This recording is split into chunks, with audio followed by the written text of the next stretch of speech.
নমস্কাৰ সৰু সৰু কিন্তু ভয় লগা কিছু ভৌতিক ঘটনালৈ প্ৰত্যেক দিনাখনৰ দৰে মই ঝাৰণা আহিছোঁ আপোনালোকৰ কাষলৈ আৰু আজি লৈ আহিছোঁ কলকাতাৰ হাওৰাৰ পৰা অৰুণিমা সেনগুপ্তাই লিখি পঠিওৱা এক বৰ শিহৰণকাৰী অভিজ্ঞতা এই অভিজ্ঞতা আপোনালোকৰ আগত ব্যক্ত কৰাৰ আগতে অনুৰোধ কৰিছোঁ যদিহে আপুনি মোৰ ইউটিউব চেনেলটো এতিয়াও সাবস্ক্ৰাইব কৰা নাই যদি বেয়া নাপায় সাবস্ক্ৰাইব কৰি থব ইনষ্টাগ্ৰামত থকা একাউণ্টটো ফলো কৰিবলৈ নাপাহৰিব আৰু ফেচবুকৰ পেজখনো যদি এতিয়ালৈকে ফলো কৰা নাই তাকো কৰি থব যাতে মোৰ ভিডিঅ'বোৰ অহাৰ লগে লগে আপোনালোকে এটা নটিফিকেশ্যন পায় এতিয়া পলম নকৰি আগবাঢ়ো অৰুণিমাৰ অভিজ্ঞতাৰ ফালে তেওঁ আৰম্ভণিতে লিখিছে মই বেংগলী যদিও অসমতেই জন্ম কাৰণে অসমীয়া ভালদৰে কবৰ লিখিব পাৰো পিছে মোৰ বিয়া হৈছে কলকাতাৰ হাওৰাত আৰু এই ঘটনা অৰুণিমাৰ লগত 2022 চনত ঘটিছিলে যেতিয়া প্ৰথমবাৰলৈ তেওঁ বিয়া হৈ হাওৰালৈ গৈছে তেওঁলোকৰ যেটো মানে গলি সেই গলিটো বিৰাতে কনজাস্টেড আমাৰ অসমৰ ঠাইবোৰ অলপ আহল বহল কিন্তু যি সকলে পুৰণা কলকাতাখন দেখিছে তেওঁলোকে জানে যে পুৰণা কলকাতাৰ যিবোৰ ঘৰ যিবোৰ গলি বিৰাট মানে ঠেক গাড়ীটো সোমাব নোৱাৰে যেনে তেনে ৰিক্সা এখন সোমায় আৰু তেওঁ বিয়া হৈ গৈ তেনেকুৱা এটা গলিৰে একেবাৰে শেষৰ ঘৰটোৰ 3 নম্বৰ মহলাত থকা মানে মানুহ ঘৰলৈ তেওঁ বিয়া হৈছে আৰু তাতে গৈ সোমাইছেগৈ সোমাওতে ওচৰ চুবুৰীয়া সকলোৱে তেওঁক আদৰিছে বেংগলী সম্প্ৰদায়ৰ গোটেই ৰীতি নীতিবোৰেৰে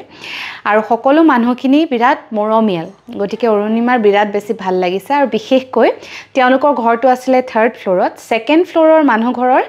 এজনী কদমানি আছে তাই বয়স 8-9 বছৰমান হৈছে কিন্তু বিৰাট কথা কয় বোলে তাই মানে অৰুণিমা জুৱাৰে পৰা তাই নেগুৰৰ দৰে অৰুণিমাৰ লগতে লাগি থাকে স্কুললৈ যায় আৰু তাৰ পিছতে সিধাই আহি গাপা ধুই অৰুণিমাহঁতৰ ঘৰলৈ আহে তাতে ভাত পানী খায় ৰাতি অৰুণিমাই যেতিয়া ভাত বনাবলৈ লয় বা দিনতো যেতিয়া তাই স্কুল বন্ধ থাকে অৰুণিমা পাকঘৰত থাকিলে তাই লগতে পাকঘৰৰ স্লেপখনত বহি বিভিন্ন ধৰণৰ কথা পাতি থাকে ছোৱালীজনীৰ মৰমতে তেওঁলোকে চুমকি বুলি মাতে গতিকে চুমকিয়ে মানে আৰু চুমকি এটা বিশেষত্ব আছে তাই মানে খাদ্যৰ প্ৰতি বিৰাট ৰুচি এনেও বেংগলী মানুহৰ চাবচোন খোৱা লোৱাটো বিৰাটেই বেছি মানে ভাল হয় সুস্বাদু হয় আৰু বিৰাট ৰুচিবোধ থকা গতিকে চুমকিয়ে বিৰাট খাই ভাল পায় আৰু তাই মানে বিৰাট ফুড ক্ৰিটিকে যেনেকৈ কথা কয় তেনেদৰে কথা কয় বিশেষকৈ যেতিয়া অৰুণিমা অকলে থাকে চুমকি আৰু অৰুণিমা অকলে থাকে তেতিয়া মানে চুমকিয়ে নুস্কাবোৰ দি থাকে মানে এনেকৈ কৰিবাচোন এনেকৈ কৰিলে এনেকৈ হ'ব এনেকৈ কৰিলে এনেকৈ হ'ব এতিয়া ইলিছ মাছ ধৰক অৰুণিমাই আগতে বনাব শিকা নাছিলে কিন্তু যেতিয়া তাই কলকাতালৈ গ'ল এভৰি সেকেন্ড সানডে মানে তেওঁলোকৰ ঘৰত ইলিছ বনে আৰু ইলিছ মাছ বনোৱাৰ বেলেগ বেলেগ পদ্ধতি আছে আৰু আচৰিত ধৰণে চুমকিয়ে সকলো পদ্ধতি জানে মানে ভাপা ইলিছ কক বা আপোনাৰ সৰসৈ ইলিছ যেটো বনায় তেলত দি পেলাই বা ইলিছৰ বেলেগ বেলেগ ধৰণৰ মানে তৰকাৰীবোৰৰ গোটেই ৰেচিপি তাই মানে কণ্ঠস্থ তেতিয়া অৰুণিমাৰ অলপ ডাউট হ'ল যে এই ছোৱালীজনী ইমান কণমানি ছোৱালী ঠিক আছে বাৰু তাই ৰাপ আছে খোৱালৈ কিন্তু মানে ৰেচিপিবোৰ ইমান শুদ্ধকৈ ইমান একুৰেটভাৱে তাই কেনেকৈ জানে তাইক যেতিয়া সোধে তেতিয়া তাই কয় মোৰ দাদিমায়ে কৈছে মোৰ দাদিমায়ে শিকাইছে মোৰ দাদিয়ে শিকাইছে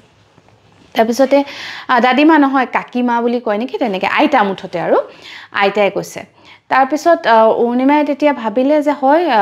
আইতাকে চাকে ঘৰত বনাই থাকে আৰু তাই এনেদৰে মোৰ লগত যেনেদৰে আছে তেনেদৰে আইতাকৰ লগত এনি টাইম থাকে গতিকে শিকিলে তেতিয়ালৈকে অৰুণিমা কিন্তু চুমকিহঁতৰ ঘৰলৈ যোৱা নাই তাৰপিছত এদিন চুমকিক ভাত খাবলৈ মানে চুমকিহঁতৰ ঘৰলৈ অৰুণিমাক ভাত খাবলৈ মাতিলে আৰু সেইদিনাখন অৰুণিমা গ'ল চুমকিয়ে ৰাতিপুৱাৰ পৰা তেওঁ পিছত লাগি আছে বলক দেৰি হৈছে দুপৰীয়া ভাত খাব মাতিছিলে দেওবাৰ আছিলে আৰু লগত তাই লৈ গৈছে আৰু অৰুণিমাক তাৰপিছতে গৈ দেখিছে ধুনীয়া এখন ঘৰ আৰু বৰ ডাঙৰ নহয় ঘৰখন কিন্তু বিৰাট বেছি পৰিপাটি আৰু চুমকিৰ মাক দেউতাক চুমকিৰ এজন ককায়েক আৰু চুমকি তাত আৰু বেলেগ মানুহ তেওঁ দেখা নাপালে তাৰপিছত বহিলে গৈ পোৱাৰ পিছতে সন্দেশ আৰু কিবা দি পেলাই চাহ খাবলৈ দিলে আৰু সন্দেশবোৰো মাকে নিজেই ঘৰতে বনাইছে আৰু তাৰপিছত তেতিয়া চাহ খাই থাকোঁতে মানে অৰুণিমা অলপ মানে সুধিবৰ মন গ'ল আইতাকৰ বিষয়ে আইতাক ক'ত আছে আৰু কি কথা কিন্তু তাৰপিছত ভাবিলে আহিয়ে এইবোৰ কথা সুধিলে বেয়া হ'ব তাৰপিছত অৰুণিমাক ভাত খাবলৈ মাতিলে ডাইনিং টেবুলত বহি অৰুণিমাৰ হাজবেণ্ড শাহুৱে সকলোৱে মিলি ভাত খালে ভাত মানে ইমানেই সোৱাদ বনাইছে আৰু ইমান ব্যঞ্জন মানে কি খাব কি নাখাব তেনেকুৱা হৈছে খাইবৰ হোৱাৰ পিছত আকৌ তেওঁলোক অলপ দেৰি বহিলে আৰু তেতিয়া মানে ক্ষীৰ বনাইছিলে পায়স বনাইছিলে তেওঁ পায়স লৈ আহিছে অৰুণিমাহঁতলৈ তাৰ পিছত তেতিয়া অৰুণিমাই লাহেকৈ কথাটো উলিয়ালে যে চুমকিৰ আইতাক ক'ত আছে তেওঁ কৈছে চুমকিৰ মাকে কৈছে মোৰ মাটো গাঁৱৰ ঘৰত থাকে তেতিয়া অৰুণিমাই কৈছে নহয় যিগৰাকী আইতাক ইয়াত থাকে তেতিয়া মানে চুমকিৰ মাক অলপ আচৰিত হ'ল যে আইতাকৰ কথা তেওঁ কেনেকৈ জানে তেওঁ কৈছে নহয় চুমকিয়ে কৈছে নহয় আইতাকে বিৰাট বেছি ভাল মানে সকলোবোৰ ব্যঞ্জন বনাব জানে আৰু চুমকিয়ে তেওঁৰ পৰাই শিকিছে আৰু তাই মোক গোটেইবোৰ বস্তু বনোৱাত বিৰাট সহায় কৰে তেতিয়া মানে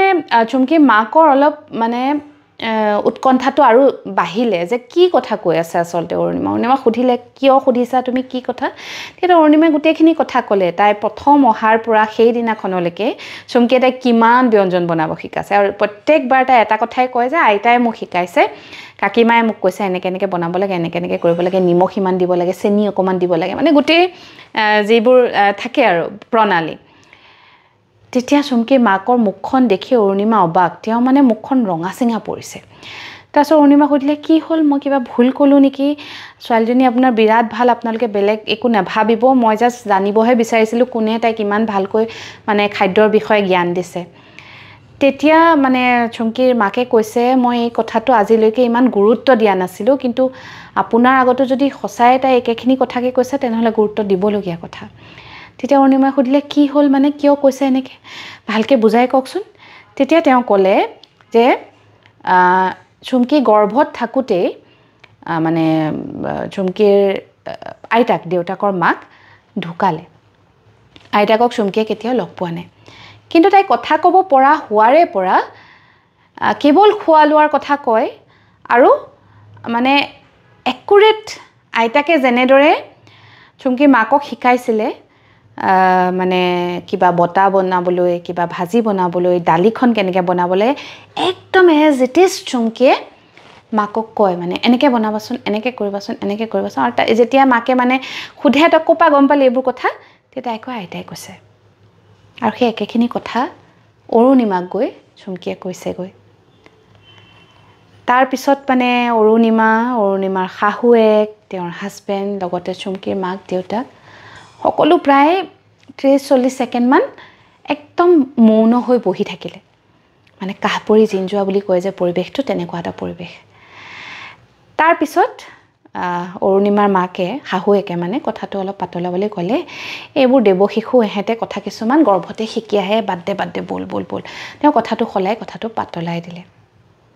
এই ঘটনা 2022 চনৰ এতিয়া চুমকি আৰু অলপ ডাঙৰ হ'ল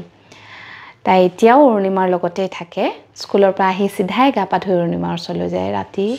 অৰুণিমাই ভাত বনাওঁতেও চুমকি লগতে থাকে কিন্তু যেতিয়াই মানে তাই কিবা এটা ব্যঞ্জনৰ বিষয়ে কয় অৰুণিমাৰ বুকুখন চিৰিংকে মাৰে